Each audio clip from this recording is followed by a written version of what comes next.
নমস্কাৰ, এটা নতুন ভিডিঅ'লৈ আপোনালোকক পুনৰবাৰ স্বাগতম জনাইছোঁ। আশা কৰোঁ আপোনালোক সকলো ভালে কুশলে আছে আৰু ময়ো আছোঁ ভালেই। আৰু আপোনালোকৰ কাৰণে প্ৰত্যেক দিনাই যিহেতু এটা নতুন ভিডিঅ' লৈ আহোঁ, কেতিয়াবা বাৰু গেপ হৈ যায়, তথাপিও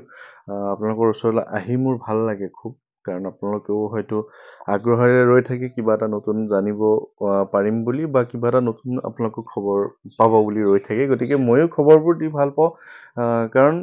আপোনালোকৰ কাৰণে পটককৈ আপোনালোকৰ মাজলৈ এনেধৰণে আহিলোঁ। আপোনালোকে মোৰ কথাবিলাক আদৰি লৈছে আৰু যেনেধৰণে আচলতে মই আশা কৰাও নাছিলোঁ, তেনেধৰণে আপোনালোকে মোক মৰম চেনেহবোৰ দিছে। খুবেই ভাল লাগে। আৰু মই সকলোকে প্ৰত্যেক দিনাই চেষ্টা কৰোঁ যে আপোনালোকে কেনেধৰণে জীৱনত আগবাঢ়ি যাব, কেনেধৰণে মানুহৰ কৰ্মৰ লগতে ধৰ্মটো বা কৰ্মৰ লগতে নিজৰ আধ্যাত্মিকতাখিনি বজাই ৰাখি আপুনি আগুৱাই যাব, সেইবোৰ কথা মই কৈ বা তেনেধৰণৰ কথাৰে আপোনালোকক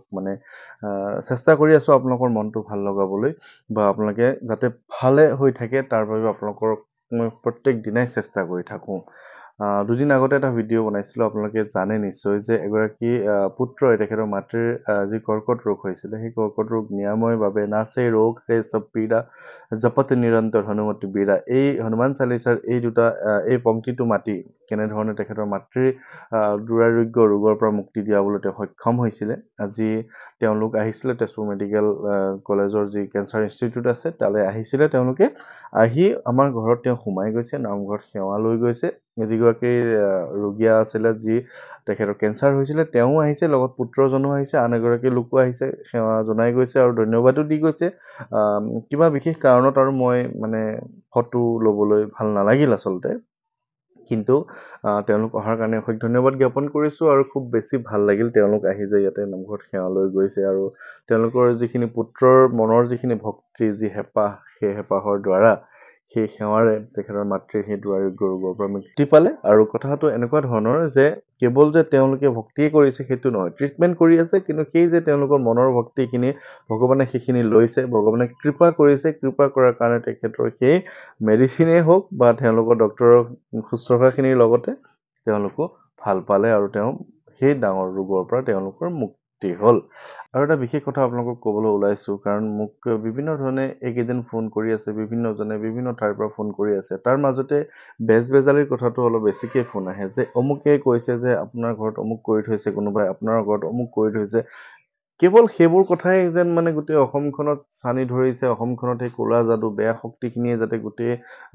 বেয়া কৰি আছে, এনেবোৰ ঘটনাবোৰ হৈ আছে, যাৰ দ্বাৰা এচাম লোকে কেৱল সুবিধা লৈ বিভিন্ন ধৰণে কামবোৰ কৰিব লৈছে, যাৰ দ্বাৰা আচলতে মানুহজন শেষ হৈ গৈছে, কিন্তু তেওঁলোকৰ কোনো ধৰণৰ নিৰাময় হোৱা নাই।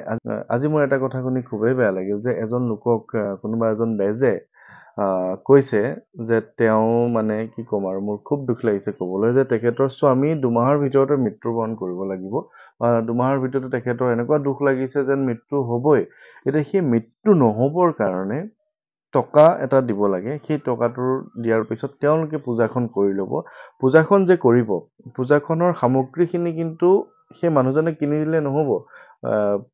পূজাখনৰ সামগ্ৰীখিনিৰ কাৰণে মূল্যটো দি দিব লাগিব। তেওঁলোকে নিজে পূজা কৰিব, আৰু পূজাৰ সেই উপস্থিত কিন্তু তেওঁলোক থাকিব নোৱাৰিব। যিজনৰ অসুখ হৈছে, যিজনৰ কাৰণে তেওঁ কৈছে যে আপোনাৰ মৃত্যু হ'ব, সেই মৃত্যু যিজন হ'ব তেওঁ কিন্তু ওচৰত থাকিবও নোৱাৰিব, তেওঁ কিন্তু পূজা কৰিব কোনোবা এদিনা। আৰু পূজাখনৰ বাবে প্ৰায় 8-10 হাজাৰ টকামান তেওঁ ডিমাণ্ড কৰিছে। আৰু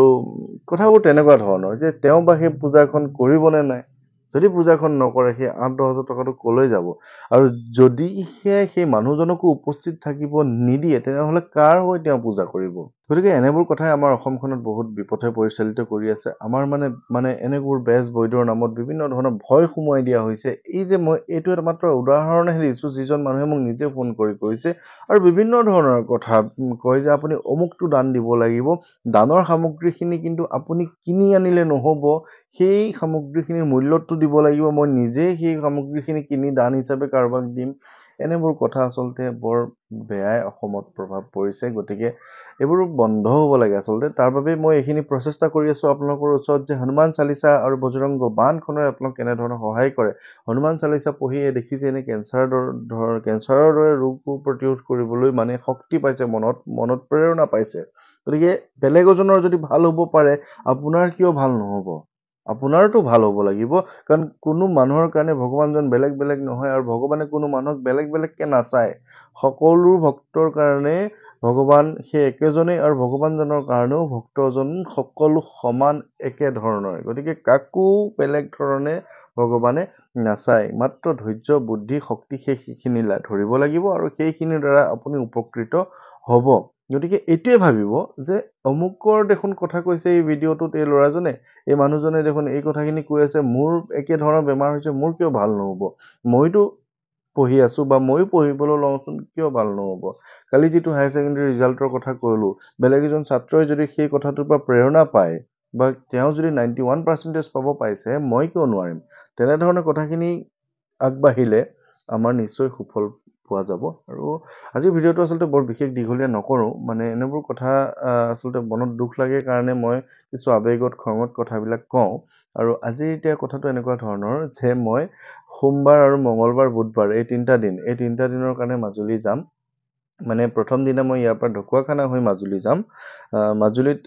চাগে মই জেংৰাই মুখত থাকিম পিছৰ দিনা মাজুলীত আকৌ তেনে নিমন্ত্ৰণবোৰ ৰক্ষা কৰি আকৌ কোনো এখন ঠাইত থাকি মই তাৰপিছত বুধবাৰৰ দিনা মই অকণমান সত্ৰ যিকেইখন আছে আৰু সত্ৰ চাবলৈ খুব মনত হেঁপাহ আৰু মাজুলী বুলি ক'লেই সত্ৰ আৰু মাজুলী বুলি ক'লে আচলতে মন প্ৰাণ আচলতে ভৰি যায় আপোনালোকে সকলোৱে নিশ্চয় জানেই মাজুলীৰ নামটো শুনিলেই কিবা এটা বেলেগ আৱেগ আছে আমাৰ মাজুলীবাসীৰ নিজৰটো আৱেগ আছে অসমবাসী হিচাপে আমাৰো এক আৱেগ আছে যে মাজুলী মানে বেলেগ ধৰণে আমি ভাবি লওঁ তেওঁলোকৰ আচাৰ ব্যৱহাৰো সঁচাকৈ বেলেগ তেওঁলোকৰ পৰিৱেশটো বেলেগ তেওঁলোকে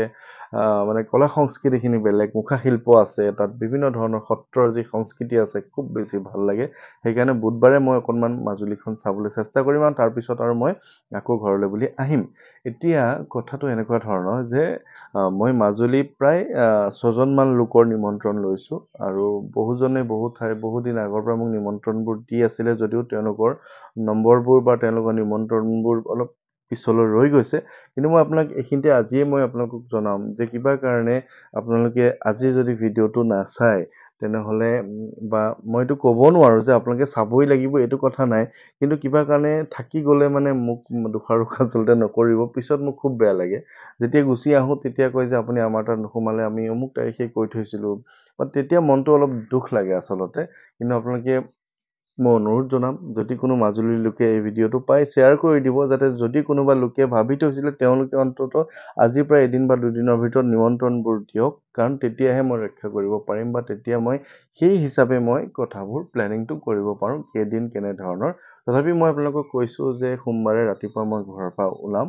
ঢকুৱাখানা হৈ মাজুলীলৈ যাম মাজুলীত মই জেংৰাই মুখত চাগে থাকিম তাৰ পিছৰ দিনা আকৌ অকণমান যি 4জনৰ নিমন্ত্ৰণ আছে সেই 4জনৰ নিমন্ত্ৰণ লৈ আকৌ থাকি পিছৰ দিনা মই সত্ৰ অলপ মানে চাই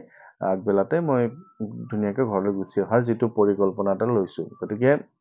আপোনালোকক জনালোঁ মাজুলীৰ কেনেধৰণে কৰিম বা মাজুলী যিসকলৰ সৈতে মই ইতিমধ্যে যোগাযোগ কৰিছোঁ আৰু যিসকলে মোক নিমন্ত্ৰণ জনাই থৈছিলে তেওঁলোকৰ সৈতে ইতিমধ্যে মই যোগাযোগ কৰিছোঁ আজি দিনৰ ভাগত মই তেওঁলোকৰ সৈতে কথা পাতিলোঁ আৰু তেওঁলোকৰ নিমন্ত্ৰণবোৰ ল'লোঁ তেনেধৰণে মই লিখি লৈছোঁ মোৰ ডায়েৰীত আৰু তেনেধৰণে যাম আৰু যদি কোনো লোকে নিমন্ত্ৰণ দিব বিচাৰি আছিলে তেওঁলোকে দিব পাৰিব বা বহুত লোকে বহু আগতে নিমন্ত্ৰণ দি থৈছিলে সেইবোৰ হয়তো মোৰ পিছলৈ গুচি যোৱাৰ কাৰণে মই থাকি গৈছে গতিকে তেওঁলোকে মোক মানে অকণমান বেয়া নাপাব আৰু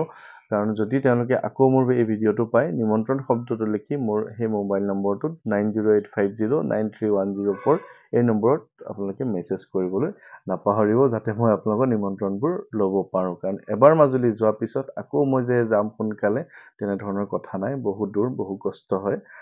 গতিকে সকলোকে ধন্যবাদ জ্ঞাপন কৰিছোঁ আৰু সকলোৰে কুশল মংগল কামনা কৰি আজিৰ এই ভিডিঅ'টো ইমানতে সামৰণি কৰিছোঁ সকলো ভালে কুশলে থাকিব ধন্যবাদ